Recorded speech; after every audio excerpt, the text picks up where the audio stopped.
नाज़रीन, हम बात कर रहे थे कि सैंधक कॉपर का जो प्रोजेक्ट था कि कैसे उसके मैनेजेरियल वीकनेसेस और पोलिटिसाइजेशन की वजह से वो प्रोजेक्ट, ब्रांड न्यू प्रोजेक्ट जिसमें तकरीबन 14 अरब रुपए का हुकूमत पाकिस्तान की इन्वेस्टमेंट थी, वो पाकिस्तान के जो अदारे थे वो चलाने में नाकाम हुए और फिर उस प्रोजेक्ट को बंद करके चाइना को वो लीज किया गया। Farid, was that a good deal और बैड डील? टेरेबल डील, वो तो बहुत ही खराब डील थी जी। हाँ। और उसमें एक fixed lease amount government of Pakistan को मेरे ख्याल में 80 मिलियन रुपए सालाना या मिलियन डॉलर्स या रुपए बहुत ही पुअर डील थी। और वो उन्होंने दिया और वो जो चाइनीज जो कंस्ट्रक्शन कंपनी थी, जो कॉन्ट्रैक्टर्स थे, उन्होंने उसको फिर एक्सप्लॉइट किया। वो तांबा निकाला और तांबे की कीमत जो है वो $4 तक गई और उसमें सोना भी था, चांदी भी थी। तो वो तो दैट वाज अ डिजास्टर। तो कॉन्ट्रैक्ट में कुछ नहीं था कि अगर कॉपर प्राइस ऊपर जाएगी तो वो लीज पेमेंट भी इंक्रीज होगी या गोल्ड का कोई सर्टेन प्रोपोर्शन पाकिस्तान को मिलेगा, कुछ ऐसी बात। इसीलिए तो ये किसने डील की थी? मैं अगेन ब्यूरोक्रेट्स हो इस्लामाबाद। मैं आपको ये मतलब उस वक्त कौन था प्राइम मिनिस्टर? नहीं, प्राइम मिनिस्टर तो फाइल तो मिनिस्ट्री बनाती है ना जी। अब you can't blame the prime minister. तो क्या सदर को करें? किसी को तो आप ब्लेम करें ना। अच्छा चले, नाम ना लें, किस ईयर में ये हुआ? ये मेरा ख्याल है ये जब हुआ है उस वक्त रजाक दाऊद थे minister of industries and production in Islamabad. I think there was some interim government थी या कोई ये जो मुझे याद पड़ता है। ठीक। और उस्मान अमीनुद्दीन साहब भी थे ब्रीफली उस वक्त। तो उस वक्त उन्होंने यही समझा कि जी, this was then approved by the subsequent government। yes, जो नवाज शरीफ साहब की गवर्नमेंट आई, उन्होंने अप्रूव कर दिया जी। और वो 20 साल की थी। 20 साल की, क्योंकि लाइफ इज 20 years उसका। अच्छा, जो माइंड की लाइफ। तो फैसल, आप बताइए कि ये जो इंटरनेशनल कॉन्ट्रैक्ट्स इस किस्म के होते हैं, व्हाई इज इट कि पाकिस्तान हमेशा, why does Pakistan lose out on this? क्या हमारे में कैपेसिटी नहीं है टू डील विद दिस, मतलब लीगल स्किल्स नहीं है, क्या है? ये हमारे में मसला ये है कि we always try and get, I suppose in some ways the best, and the best is the enemy of the good.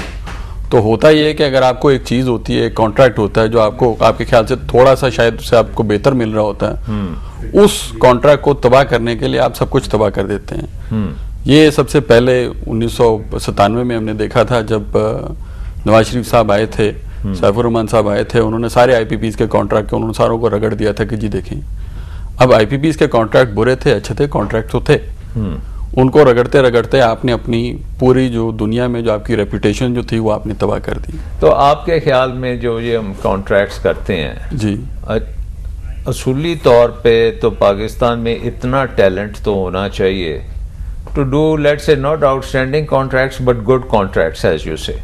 Sir contract का मसला नहीं है, इट्स नॉट अ क्वेश्चन। हमारे लोग जो हैं वो टीम्स नहीं बनाते, आधे करप्ट नहीं, वो कोई मसला नहीं है। देखिए कॉन्ट्रैक्ट आपके ठीक हो जाते हैं, लेकिन बात यह है कि आप ये सारे कॉन्ट्रैक्ट्स किस कॉन्टेक्स्ट में, इंफ्रास्ट्रक्चर में है या इन्वेस्टमेंट में है, आपके पास पैसे नहीं होते। जो बंदा बाहर से पैसे ला रहा होता है वो कहता है कि जी देखें पाकिस्तान में पिछली दफा फलाना आया था, आपने उसको रगड़ दिया था, मैं अगर 10% के पीछे तो नहीं आऊंगा, मुझे आप 15% दें। आप उसको बुलाते बुलाते आप उसको 15% दे देते हैं। जब आपकी हुकूमत बदलती है तो दूसरा वाला आके कहता है कि जी आपने 15% क्यों दिया था, आप 15% पे रगड़ देते हैं, अगली दफा आपको 20% देना पड़ता है। So you wind up sort of getting into this circle जिधर कंटिन्यूसली आपको you have to offer better and better terms to get people to invest in Pakistan, और वही मसला आपके फिर गले आके पड़ता है। अब पावर सेक्टर में आपने देखा है कि ये मसला हुआ था, अब रेकोडिक में भी यही होगा। जो आपने पहले जो काजी साहब ने बात की, काजी साहब ने तो जो आइडेंटिफाई किया failure, that is a failure essentially of even of identification. ये हमें तो पता ही नहीं कि है क्या। जो फरीद साहब ने बात की, that is a failure of managerial skills, कि जी जब आपको पता है कि चीज क्या है तो उसको फिर हम निकालने में नाकाम हो गए। तीसरा जो फेलियर है, जो रेकोडेक है आपके सामने, legal framework, it's nothing wrong with the legal framework, contract negotiation, nothing wrong with the contract इधर। आपने आइडेंटिफाई भी कर दिया, आपने एक प्रोग्राम भी बना दिया जिसके तहत प्राइवेट सेक्टर आएगी। प्राइवेट सेक्टर को बेसिकली आपने जो उस वक्त जो लीगल फ्रेमवर्क है उसके तहत आपने कहा कि आप जाएं, आप पैसे लगा लें, आपको अगर चीज मिलती है तो एक्सेप्ट इन मतलब कि बहुत कोई रेयर सर्कमस्टांसेस हुए तो हम आपको उसके हम आपको लाइसेंस दे देंगे। जो बाहर की ये जो कंपनीज हैं ये आई, इन्होंने पैसा लगाया, इनके मुताबिक कहते हैं जी हमने $40 करोड़ लगाया। ठीक, रेकोडिक की आप बात कर, रेकोडिक की बात कर रहा हूँ। टोटल जो इन्वेस्टमेंट है उनकी, उन्होंने जैसे अबाउट $400+ मिलियन, $400 मिलियन के बाद उनको एक चीज मिलती है। उसके बाद उन्होंने 40 वॉल्यूम की उन्होंने एक फिजिबिलिटी स्टडी तैयार करके उन्हें हुकूमत बलूचिस्तान को दी, और उसके बाद फिर दो चीजें हुई हैं, because Reko Diq is the victim of two things. The first is hysteria and second is greed. Hysteria वो आपकी मीडिया ने तैयार वो की वजह से हुआ है। आपके अखबारों में वो आने शुरू हो गए कि जी जाइगेंटिक स्कैंडल, कि जी 500 अरब का आपकी डिपॉजिट है, वो आप कौड़ियों के दाम बेच रहे हैं, और वो हाय हाय करते हुए सारे लोग जो है ना जो सुप्रीम कोर्ट के सामने जो है उन्होंने मातम शुरू कर दिया, and supreme court then naturally took notice of it. I don't blame the supreme court for that, because वो शोर इतना मच रहा है, इतनी बड़ी चीज है। पहली बात तो ये कि जो लोग शोर मचा रहे थे, they were confusing two things. The amount of copper in the ground is not the same as the amount of copper you can take out commercially. ये काजी साहब, ये आप एग्री करते हैं इससे कि जो वहाँ पे डिपॉजिट्स हैं उसकी जो कमर्शियली आप एक्सप्लॉइट जो कर सकते हैं is a fraction of what the total deposit is? नहीं, ऐसा नहीं है। सांदक से ये का बहुत बड़ा डिपॉजिट है, सांदक से ये बड़ा, सांदक से बड़ा है, एक बात। दूसरा ये है कि इसका ग्रेड सांदक से ट्वाइस एज रिच है। ठीक है।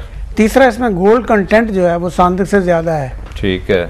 और चौथी बात ये कि जब सांदक बना था उस वक्त गोल्ड का रेट करीबन $200 पर आउंस था, अब $1650 पर आउंस है। ठीक है। तो वो एक डायमेंशन ऑफ सांदक में आपने 100% आपकी अपनी ओनरशिप थी जी, उसको आपने कन्वर्ट कर दिया एक छोटी सी लीज में, और आपने वो सारा कुछ उनके हवाले बिल्कुल बिल्कुल जी बना बनू के सारा कुछ करके उनको कहा अब आप मलाई आप खाएं जी। वो इसी तरह वो किसी ने कहा था कि देख, Chinese get all the copper, you get all the smoke.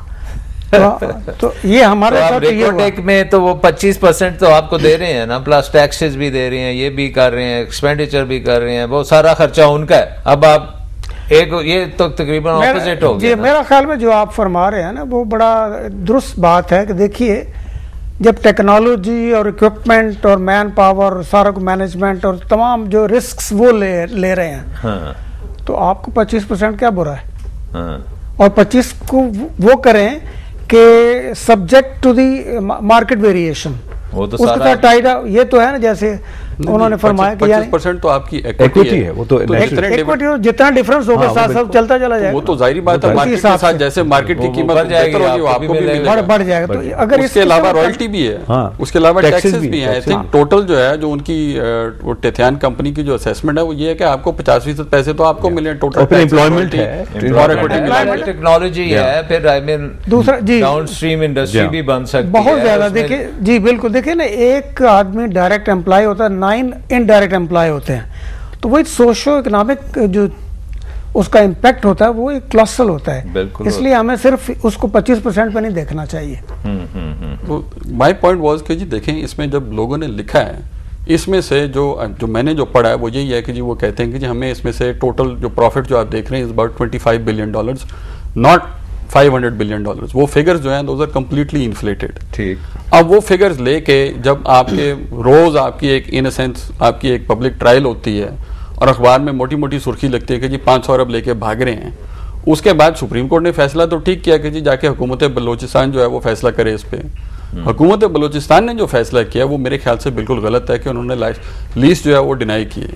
उसके ऊपर अब 2 मुकदमे चल रहे हैं, वो 2 मुकदमे जो है वो मोस्ट लाइकली आप हार जाएंगे। बलूचिस्तान को अगर आप अपने आप को उनकी जगह पे रखें कि सारी कौम अगर कह रही है कि यार ये तो लूट के ले जा रहे हैं, और हुकूमत बलूचिस्तान उठा के उन्हें कहे हाँ जी आप ले जाएं, तो फिर तो हुकूमत बलूचिस्तान को ये मीडिया लिंच कर देगा।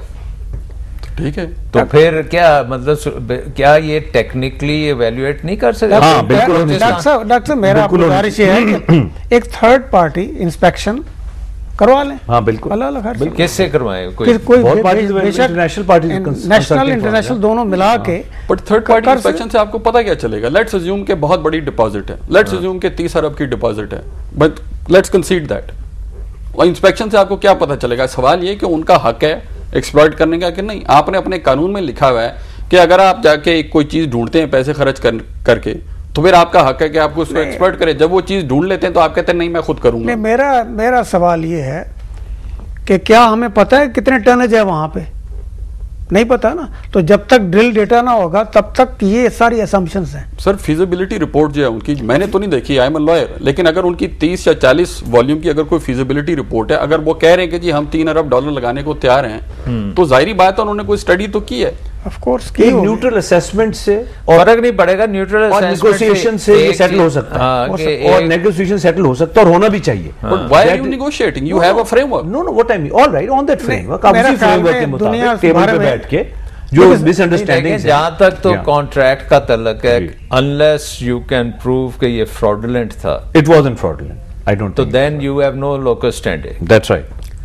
फिर आप मैक्सिमम यही है कि अवाम को बता दें कि जी ये न्यूट्रल अंपायर से हमने ये रिपोर्ट ली है, इसके मुताबिक ये ठीक है हमारा प्रोजेक्ट। या अगर वो ये कह देते हैं कि नहीं जी इसमें ज्यादा होना चाहिए, तो वो भी बता दें कि जी हमने तो साइन अप कर लिया है, but this is what the real thing is. Dr. Saab, why would a private company take out less than what it is worth? उसने जो निकालना है वो आपके सामने है, उसने स्लरी निकालनी है, उसको आप देख सकते हैं कि कितना निकलेगा, उसको आप मेजर कर सकते हैं, जितना बेचेंगे उसमें से 25। ये मॉनिटरिंग मैकेनिज्म्स हैं बीच में, it has to be is going to go through a pipeline, वो built in है, वो built in है। बल्कि आप डाउनस्ट्रीम इंडस्ट्री भी लगा सकते हैं। देखो हमारी कॉपर की रिक्वायरमेंट है, कोई 20,000 टन कॉपर सालाना हमारी अपनी रिक्वायरमेंट है, हम अपने कॉपर को रिफाइन करके इस्तेमाल कर सकते हैं, डाउनस्ट्रीम इंडस्ट्रीज लगा सकते हैं। मेरा मतलब है कि लड़ाई झगड़ा और खामखा पेचे डालने से एक सेक्टर को हमने एक उसकी डेवलपमेंट रोकी हुई है unnecessarily by some vested interest, और ये वेस्टेड इंटरेस्ट जो है ये, but they have reached now, I mean they have created a gridlock. Yes absolutely, I mean total jam करके रखती है एक बहुत इंपॉर्टेंट प्रोजेक्ट को। पाकिस्तान की डेवलपमेंट हो सकती थी, उससे आपकी बदनामी भी हो रही है, पैसा भी नहीं आ रहा। Will take a short break and will start again from here. Will take a short break and फिर हम रिकॉर्डिंग के बाद अब थर कोल की भी बात करेंगे कि वहां पे क्या मसले हो रहे हैं।